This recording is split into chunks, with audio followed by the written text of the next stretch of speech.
L'amour, c'est beau, mais c'est surtout biologique. Bien avant que les sentiments fassent leur apparition, les odeurs ont déjà fait le travail. Les phéromones sont des odeurs qui se perçoivent instantanément au contact d'une personne du sexe opposé sans que l'on s'en aperçoive. Cette information olfactive est traitée par une zone cérébrale différente des autres odeurs plus communes. Et dans ces phéromones, le cerveau décrypte une bonne partie du code génétique de l'être cher. Les phéromones, premièrement, ce sont des hormones sécrétées dans l'air par autrui. Par exemple, une belle demoiselle qui sécrète des phéromones, ils vont être reçus par le nez. Les phéromones, aussi appelées infinitésimales d'androstatinone, sont traitées par l'hypothalamus, la région sexuelle du cerveau. Pour une femme, l'odeur phéromonale lui servira à choisir un bon mâle reproducteur. Inconsciemment, elles sont attirées par un code génétique très semblable au leur sans qu'il soit trop identique pour éviter la consanguinité.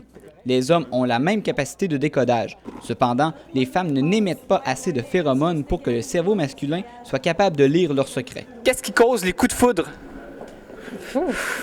L'apparence physique. Ouais. Qu'est-ce qui donne les coups de foudre? Les coups de foudre. Je sais pas, les hormones.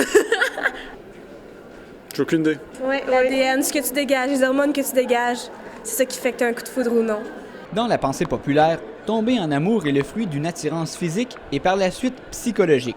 On a tendance à vouloir cacher la perspective biologique pour laisser toute la place au romantisme. Qu'est-ce qui cause le coup de foudre? Deux personnes qui s'aiment beaucoup et qui se ressemblent comme leur personnalité. Est-ce que tu as déjà vécu un coup de foudre? Non. C'est une question de temps. Ah oui, merci. Rien. Les phéromones sont présentes à plusieurs endroits. On en trouve dans le sperme des hommes et dans la sueur. La prochaine fois que vous tombez en amour, pensez aux odeurs qui vous entourent. Un conseil pour les célibataires, s'il y a longtemps que vous êtes seul, c'est peut-être parce que vous avez le nez bouché.